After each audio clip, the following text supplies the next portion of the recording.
Hello, everyone. Today we're diving deep into one of the most thought-provoking and controversial films of the late 1990s, American Beauty. Directed by Sam Mendes and released in 1999, this film became a cultural phenomenon that defined the turn of the millennium.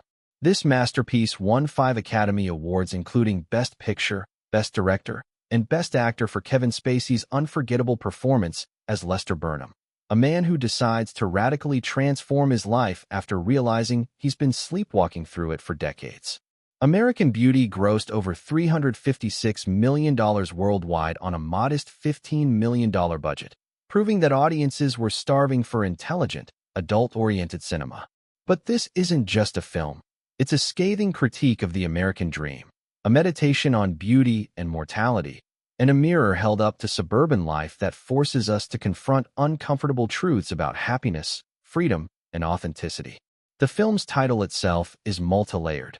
American Beauty is a variety of rose, symbolizing the cultivated, artificial perfection that the characters desperately maintain while their lives crumble beneath the surface.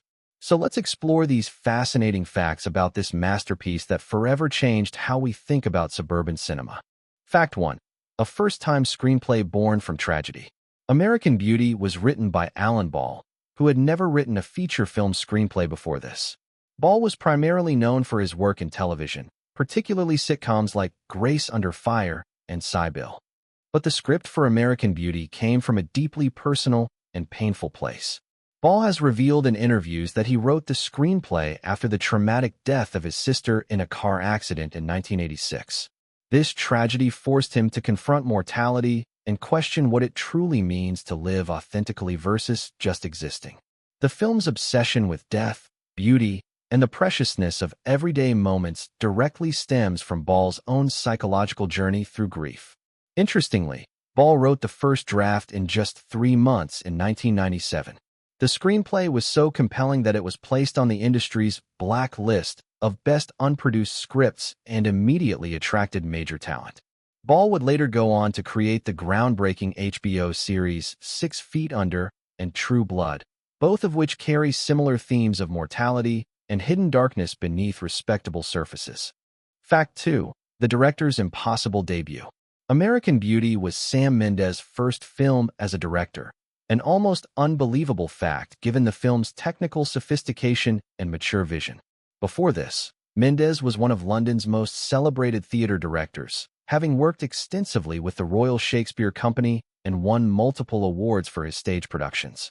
Steven Spielberg's DreamWorks Pictures took an enormous gamble by hiring someone with absolutely zero film directing experience for such an ambitious, complex project.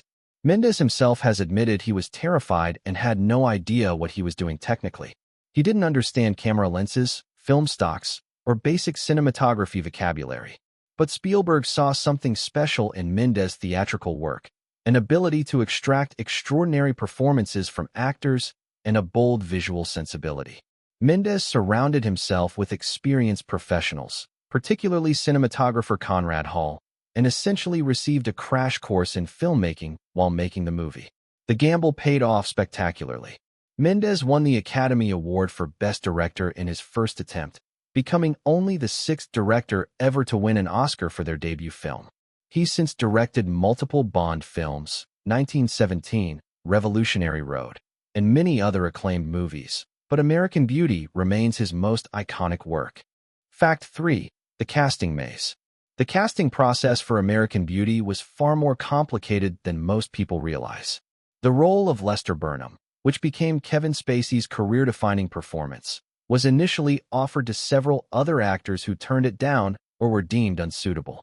Chevy Chase was seriously considered at one point, which would have given the film an entirely different tone, more comedic and less darkly psychological. Other actors in the running included Jeff Bridges and John Travolta. The studio wanted a bigger box office name, someone who could guarantee ticket sales. But Sam Mendes fought fiercely for Kevin Spacey. Mendes had seen Spacey's theatrical performances, particularly in Eugene O'Neill's The Iceman Cometh, and recognized that Spacey possessed a rare combination of qualities essential for Lester: charm, intelligence, darkness, vulnerability, and the ability to make morally ambiguous characters sympathetic. Spacey initially hesitated because he was concerned about the character's attraction to a teenage girl. He only agreed after extensive conversations with Mendes and Ball about the film's true intentions, that it wasn't endorsing Lester's fantasies, but rather examining the psychology of middle-aged desperation and the distinction between fantasy and action. For the role of Carolyn, Annette Bening was Mendes' first and only choice. He was fascinated by her ability to portray brittle, controlled women on the edge of breakdown. Bening's performance is often overshadowed by Spacey's, but critics have noted that her work is equally brilliant. She makes Carolyn both infuriating and deeply tragic. Fact 4. Annette Bening's physical and psychological transformation. Annette Bening's commitment to the role of Carolyn Burnham was extraordinary and often goes unrecognized. She reportedly gained approximately 10 to 15 pounds for the role to appear more ordinary and less like a Hollywood actress. She wanted to embody the desperate, image-conscious suburban housewife completely. But the transformation went far beyond physical appearance. Bening spent weeks researching real estate culture in suburban America, attending open houses, and shadowing successful real estate agents. She studied their language, their forced enthusiasm, their technique of maintaining a perfect smile even while experiencing internal stress. Bening has said in interviews that playing Carolyn was emotionally exhausting because the character never allows herself to be vulnerable or authentic. Carolyn performs happiness, performs success, performs perfection, and the few moments when that mask cracks, like the scene where she slaps herself while crying in the car, were deeply cathartic to film. The actress also worked extensively on Carolyn's physical mannerisms, the rigid posture, the controlled movements, the way she clutches her purse like armor. Everything about Carolyn's physicality suggests someone trying desperately to hold themselves together. Bening received an Academy Award nomination for Best Actress, and many critics believed she deserved to win. Her performance is a masterclass in portraying repression and desperation beneath a veneer of suburban perfection. Fact 5. The multi-layered rose symbol. The American Beauty rose appears throughout the film as the central visual motif, but its symbolism operates on multiple levels that reward careful viewing. On the surface, the rose represents superficial beauty and false perfection. It's a carefully cultivated, bred flower that looks beautiful but lacks the wild authenticity of naturally growing plants. Notice how Carolyn obsessively tends to her rose garden, pruning and perfecting them while her family and marriage fall apart. The roses become a metaphor for her entire life. She invests tremendous energy into maintaining appearances while ignoring the emotional reality beneath. She can control her roses. She cannot control her daughter or husband. The red roses also appear in Lester's fantasies about Angela, where she's covered in rose petals. This imagery connects Lester's desire for Angela with his desire to recapture beauty, youth, and vitality. But significantly, these are fantasies. The roses aren't real, just as Angela isn't really the person Lester imagines her to be. Alan Ball has explained that he chose the American Beauty rose specifically because it's a variety known for being beautiful but having no scent. This perfectly encapsulates the film's critique. Suburban perfection looks gorgeous but lacks substance, authenticity, or genuine meaning. The film's final shot features a rose lying on a white surface, suggesting both beauty and mortality, perfection and death. Everything beautiful is temporary. Fact 6. The strategic use of color, red as life force. Cinematographer Conrad Hall and director Sam Mendes used color with incredible precision throughout American Beauty, and red dominates as the film's primary symbolic color. Red appears in Carolyn's roses, in her outfit during key scenes, in Angela's rose petal fantasies, in Ricky's bedroom light, and in numerous other carefully chosen moments. But Hall and Mendes consciously contrasted this vibrant red with the beige, gray, and muted colors that dominate the Burnham house and suburban environment. The production design team deliberately made the Burnham home feel emotionally cold despite being materially comfortable. Beige walls, neutral furniture, no personality or warmth. Red in the film represents passion, danger, vitality, sexuality, and authentic life. Everything missing from the Burnhams' controlled, deadened suburban existence. When Lester begins his transformation and starts truly living, red appears more frequently in his scenes. When Carolyn has her affair with Buddy Kane, the real estate king, she wears red. The contrast between red and beige becomes a visual representation of the film's central conflict: authentic living versus safe conformity. The characters are literally surrounded by blandness, and moments of red represent breaks in that oppressive neutrality. Conrad Hall, who won his third Academy Award for this cinematography, used lighting and color theory drawn from his decades of experience. He'd previously shot classics like Butch Cassidy and the Sundance Kid and Cool Hand Luke, and brought that mastery to American Beauty's visual symbolism. Fact 7. The plastic bag scene, accidental philosophy. The plastic bag scene has become one of the most iconic and debated sequences in modern cinema. Ricky Mendes films a white plastic bag dancing in the wind while explaining to Jane that it was one of those days when it's a minute away from snowing, and there was this entire life behind things. What most people don't know is that this scene wasn't meticulously scripted or planned. It emerged somewhat organically during production. The crew was filming in an alley when someone noticed a plastic bag blowing around, and Mendes decided to capture it. The scene was then built around this spontaneous footage. The monologue Ricky delivers while showing the video became the film's philosophical centerpiece about finding beauty in unexpected, overlooked places. It's about seeing beyond surface appearances to recognize the profound beauty in ordinary moments. The bag, like Lester's life, appears worthless and disposable to most people. But to those who truly look, it reveals something transcendent. However, the scene has also been widely parodied and criticized as pretentious. Some viewers find it genuinely moving. Others see it as the worst kind of pseudo-deep filmmaking. This division among audiences is actually part of what makes the scene interesting. It forces viewers to examine their own cynicism or openness to finding beauty in unexpected places. Wes Bentley, who played Ricky, has said that the plastic bag represents freedom. It moves without purpose, without conforming to anyone's expectations, simply responding to invisible forces. This mirrors Ricky's own philosophy and Lester's transformation. Fact 8. Death, narration, and narrative structure. American Beauty employs one of cinema's boldest narrative devices. It opens with Lester Burnham's voiceover telling us, "In less than a year, I'll be dead." This immediately transforms the entire film from a simple suburban drama into a meditation on mortality, meaning, and how we choose to live when we're conscious of death's inevitability. This structure was controversial during development. Studio executives worried that revealing the protagonist's death immediately would eliminate suspense and make audiences less invested. But Alan Ball and Sam Mendes understood that the power wasn't in wondering if Lester would die, but rather in watching how he chose to live while knowing his time was limited. The voiceover narration serves multiple purposes. First, it creates dramatic irony. We know something Lester doesn't consciously know for most of the film. Second, it suggests that Lester is telling this story from beyond death, giving his observations a reflective, almost spiritual quality. Third, it emphasizes the film's central theme that Lester only truly begins living when he stops sleepwalking through life. Interestingly, the original cut of the film included a framing device where we see Lester in a kind of purgatory or afterlife with other dead characters.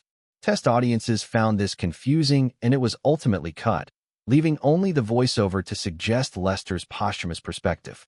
The philosophical question the film poses is profound. Lester's death, his murder, is actually less important than his rebirth and transformation. He becomes more alive in his final year than he'd been in the previous 20.